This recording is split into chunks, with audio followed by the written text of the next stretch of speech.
السلام عليكم. اهلا في جيزل هاند ميد. فيديو النهارده هشتغل بورتفاي بغرزة عجلات كاترين.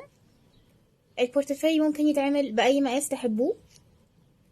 مقاس البورتفاي اللي هشتغله الطول 17 سنتي والعرض 27، العمق 5 سنتي. اجمالي الخيط اللي استخدمته في البورتفاي حوالي 400 جرام. ده البورتفاي مع الشرشوبة. هستخدم خيط بيور مكرمية قطن. هستخدم معاه إبرة رقم 4 مللي. اللون الفستقي والأصفر ده البكر الكبير، واللون الناري استخدمت البكر الصغير. الناري سمكه أرفع شوية فاشتغلته على فتلتين، الفستقي والأصفر فتلة واحدة. هحتاج خيط سنارة وقطعة صغيرة جدا من البوري عشان أدعم القاعدة، وإبرة تنظيف.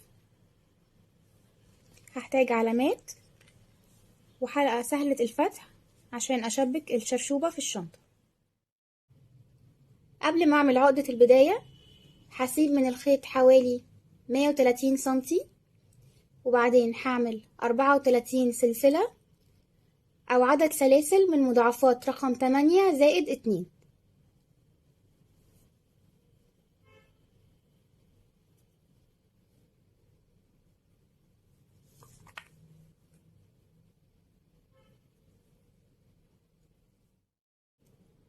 أربعة وتلاتين سلسلة. هحط علامة على آخر سلسلة من تحت،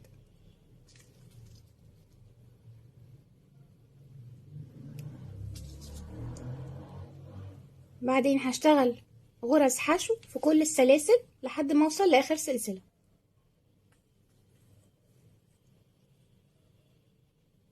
أول سلسلة هسيبها وهدخل في التانية،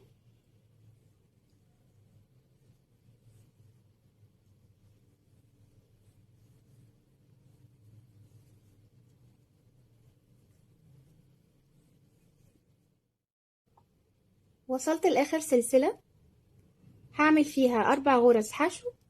هحط علامة على أول غرزة والغرزة رقم 4.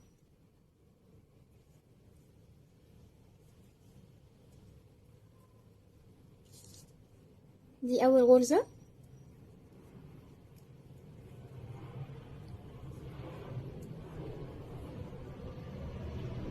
التانية.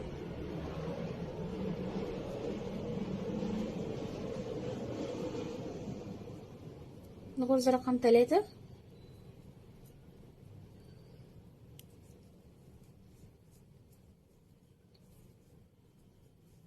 الغرزة رقم 4 هحط عليها علامة برضه. هشتغل غرز حشو على الجنب التاني لسلاسل البداية لحد ما اوصل للسلسلة اللي عليها ماركر.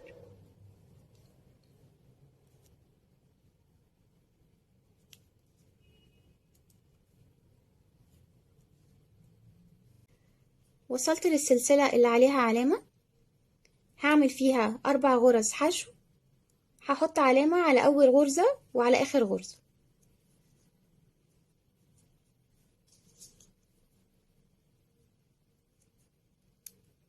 أول غرزة، التانية،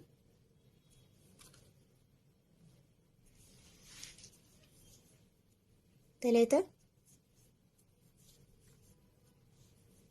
رابع غرزة هحط عليها علامة. دلوقتي هقفل السطر الأول وهطلع في أول غرزة في السطر التاني. دي أول غرزة في السطر الأول، ودي تاني غرزة. هدخل تحت تاني غرزة من الظهر، والحلقة دي هسحبها لورا.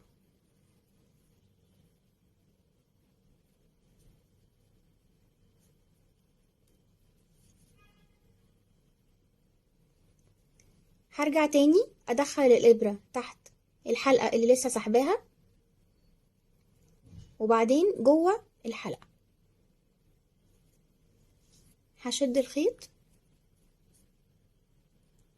هسحب خيط وأعدي من الحلقتين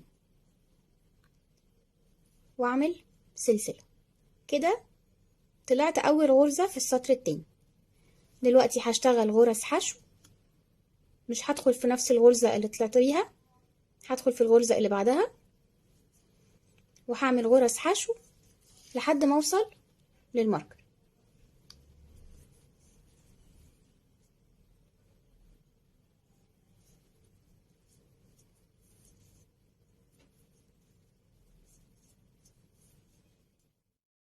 وصلت للغرز اللي فيها علامات. التزايد بتاعي هيبقى في الأربع غرز اللي جايين من أول الماركر لحد الماركر التاني.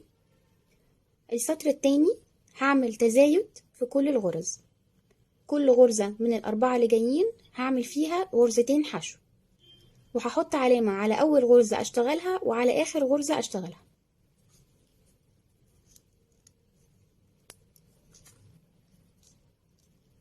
أول غرزة هحط علامة، هدخل تاني في نفس المكان وأعمل غرزة حشو تانية.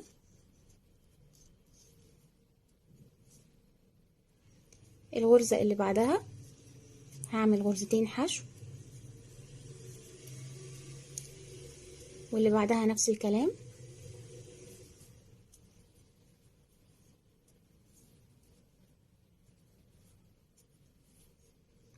الغرزة رقم 4 هعمل غرزتين حشو وهعلم الغرزة رقم 2.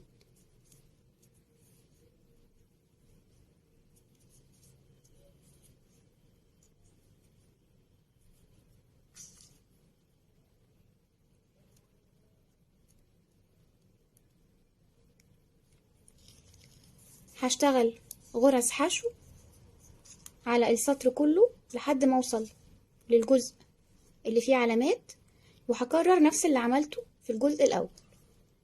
من أول الماركر لحد الماركر التاني هعمل في كل غرزة من الأربع غرز دول كل واحدة هحط فيها غرزتين حشو، وهحط علامة على أول غرزة وعلى آخر غرزة.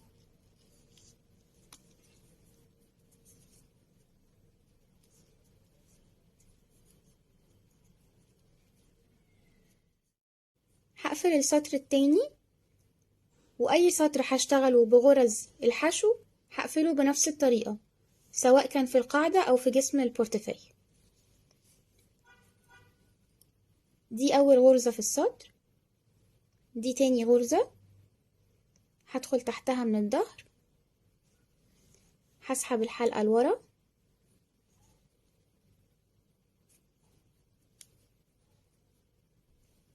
هدخل تاني تحت الحلقة وبعدين هدخل جواها، هشد الخيط واسحب خيط واعديه من تحت الحلقتين اللي على الإبرة واعمل سلسلة كده. طلعت للسطر التالت. هشتغل دلوقتي غرز حشو على الجنب كله لحد ما اوصل للعلامات. وصلت للتزايد بتاع السطر التالت. التزايد هيبقى غرزة تزايد وغرزة فردي، وهعلم أول غرزة وآخر غرزة.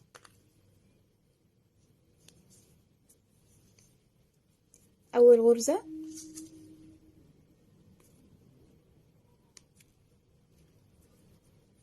هدخل تاني في نفس المكان وهعمل غرزة حشو تانية.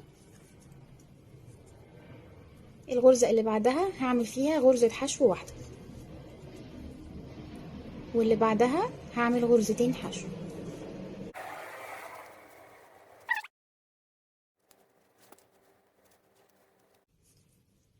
آخر غرزة هتبقى غرزة فردية وهحط عليها علامة.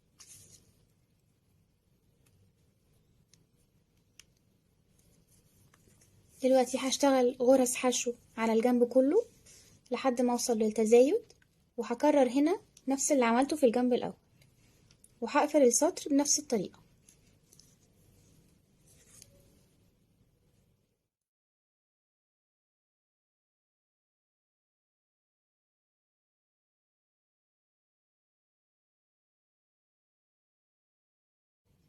خلصت السطر رقم 3.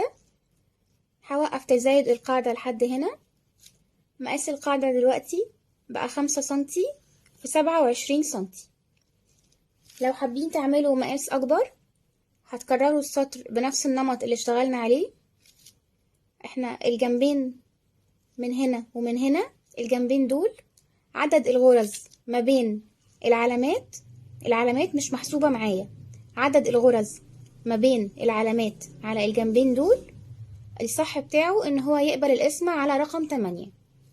وبالنسبة للجنبين اللي على اليمين والشمال، عدد الغرز من اول العلامة، هحسب العلامة معايا من اول العلامة لحد العلامة التانية يكون قابل القسمة على رقم 4.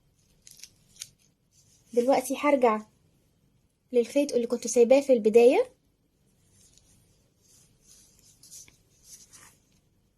هدخل الإبرة مكان ال4 غرز اللي عملتهم في أول سطر. هسحب حلقة،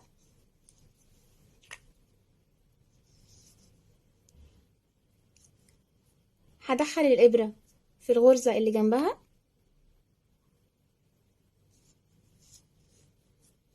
هسحب خيط وهعمل غرزة منزلقة، وبعدين هدخل في الغرزة اللي جنبها، هسحب خيط وهعمل منزلقة، وهكمل كده لحد ما اوصل لل4 غرز بتوع الجنب التاني.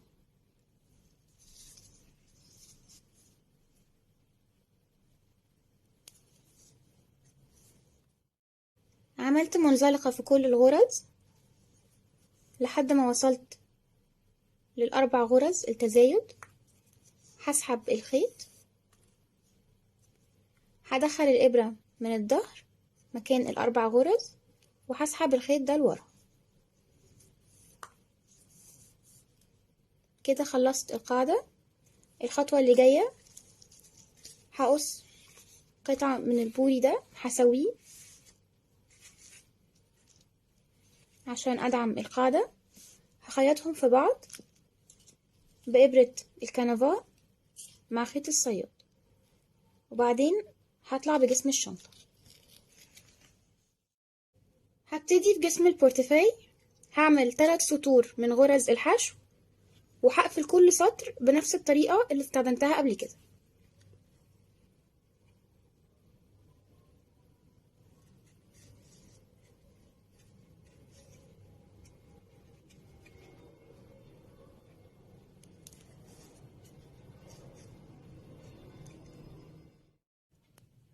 اشتغلت 3 سطور غرز حشو وارتفعت للسطر الرابع. هدخل تاني في نفس المكان اللي ارتفعت منه وهعمل غرزة حشو،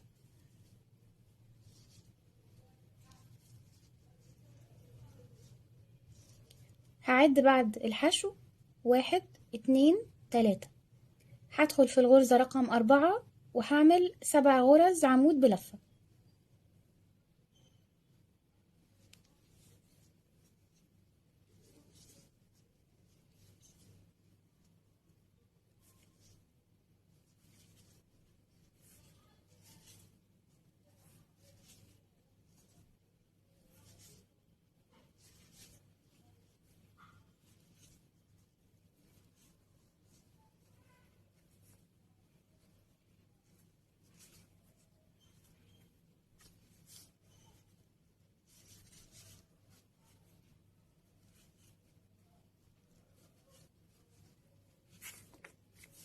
أربعة،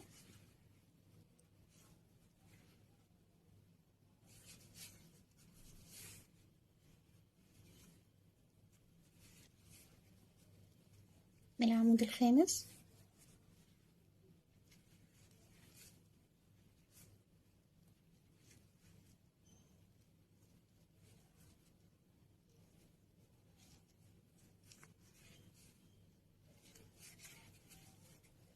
العمود رقم 7،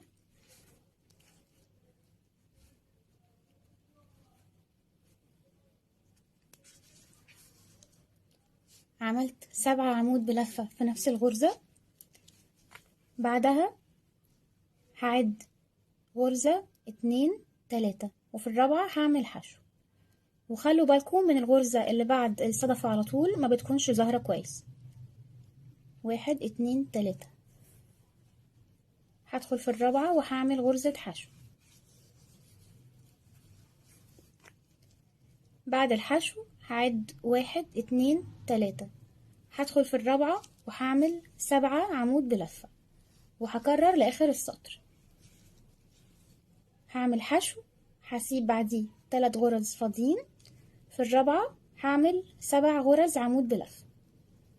بعد الصدفة دي هسيب 3 غرز فاضية وفي الرابعة هعمل حشو.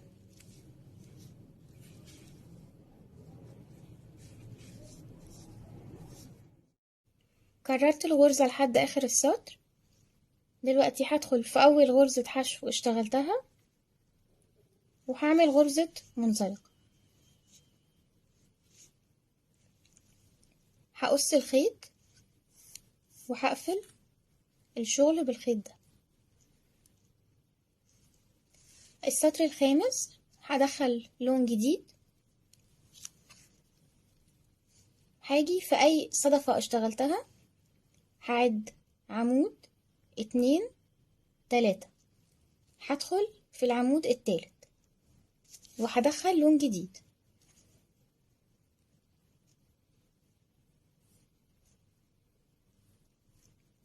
هعمل سلسلة، هدخل تاني جوه نفس الغرزة وهعمل غرزة حشو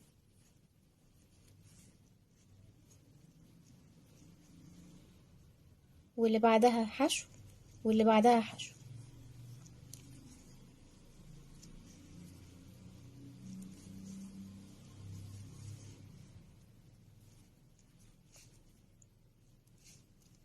أي صدفة هسيب عمود 2 والتالت هعمل حشو حشو حشو. دلوقتي هعمل سلسلتين.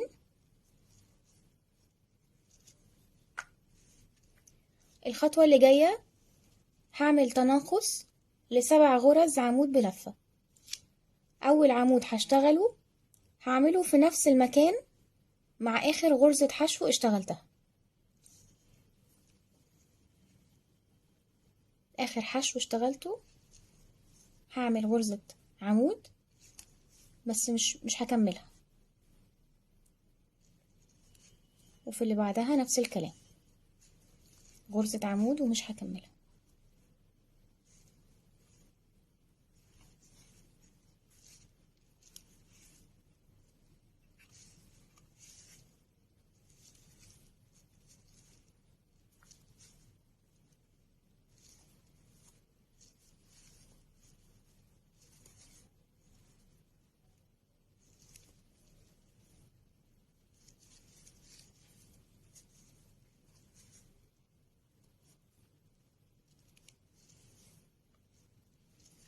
عمود رقم 7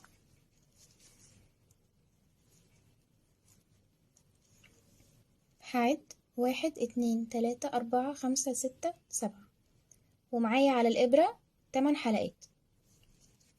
هسحب خيط وهعدي من ال8 حلقات مع بعض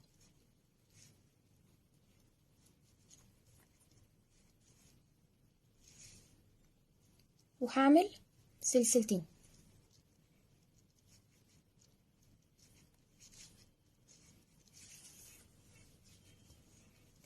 آخر عمود اشتغلته هعمل معاه غرزة حشو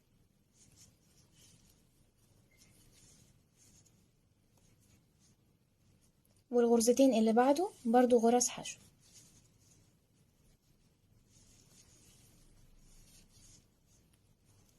وهكرر نفس اللي عملته من أول السطر. سلسلتين،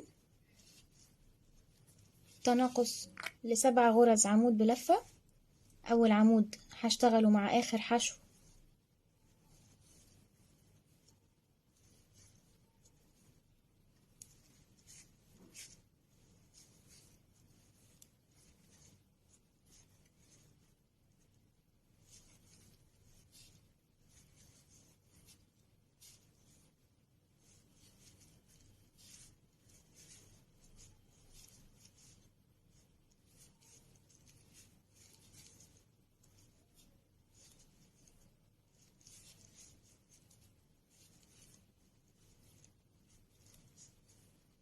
عمود رقم 7. هسحب خيط وأعدي من ال8 حلقات بسلسلتين، وهكرر لآخر السطر 3 غرز حشو، سلسلتين، تناقص 7 عمود بلفة، سلسلتين، 3 حشو. هقفل السطر الخامس، ده آخر تناقص اشتغلته في السطر الخامس. عملت بعده سلسلتين، دي أول غرزة حشو في السطر. هدخل في الحلقة الخلفية وهعمل غرزة منزلقة، والغرزة اللي بعدها هدخل في الحلقة الخلفية وهعمل منزلقة.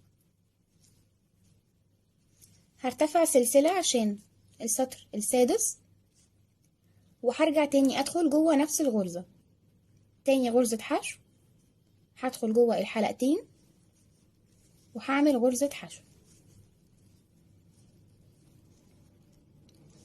الخطوة اللي جاية هعمل تزايد 7 غرز عمود بلفة، هشتغلهم في نفس المكان اللي لميت عنده غرز التناقص بتاعة السطر رقم 5. دول ال7 غرز لميتهم هنا، هدخل جوه نفس المكان ده وأعمل 7 غرز عمود بلفة، أو بعد غرزة الحشو هعد غرزة 2 3 4، هدخل في ال5 وأعمل 7 عمود بلفة.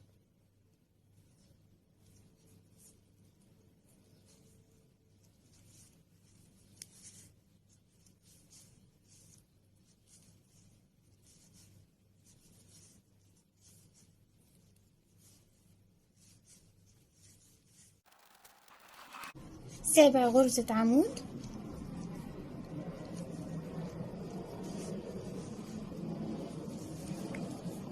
بعديها هشتغل على غرزة الحشو التانية، دول ال3 غرز، هشتغل على الغرزة التانية، هعمل غرزة حشو وهكرر لآخر السطر. في المكان اللي جمعت فيه غرز التناقص هعمل 7 غرز عمود بلفة، وعلى تاني غرزة حشو هعمل غرزة حشو. هكرر كده لآخر السطر، وبعدين هكرر السطر رقم 5 والسطر رقم 6، وهغير لون الخيط كل سطرين. كرروا الغرزة لحد ما توصلوا للطول اللي يناسبكم. هوقف عند السطر رقم 11، ده آخر تناقص في السطر رقم 11. هعمل بعده سلسلة واحدة، وبعدين هقفل السطر. دي أول غرزة حشو، هدخل تحتها من الظهر،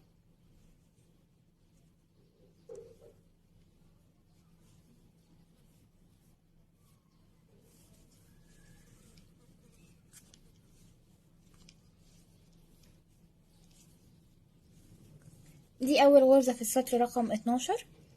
دلوقتي هعمل 3 سطور من غرز الحشو وهقفلهم كلهم بنفس الطريقة اللي اشتغلتها في البداية. دي أول غرزة. الغرزة اللي بعدها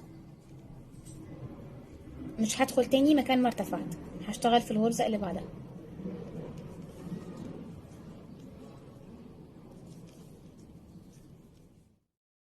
عملت 3 سطور من غرز الحشو، هقفل آخر سطر من غير ما أعمل ارتفاع لسطر جديد.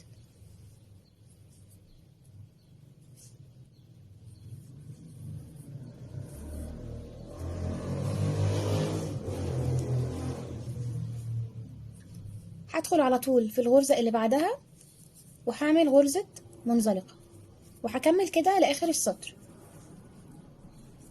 ودي هتبقى آخر خطوة في الشنطة. عملت آخر غرزة منزلقة في السطر، هقطع الخيط واسحبه عشان أقفل السطر ده. دي أول غرزة منزلقة اشتغلتها، هدخل تحت الحلقتين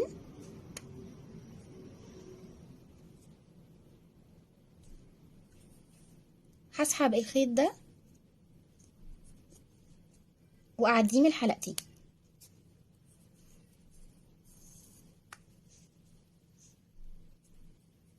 اخر غرزة منزلقة اشتغلتها هدخل تحت الحلقة الخلفية بس،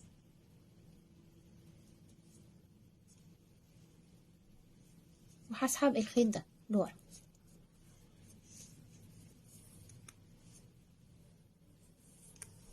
كده. خلصت البورتفيه.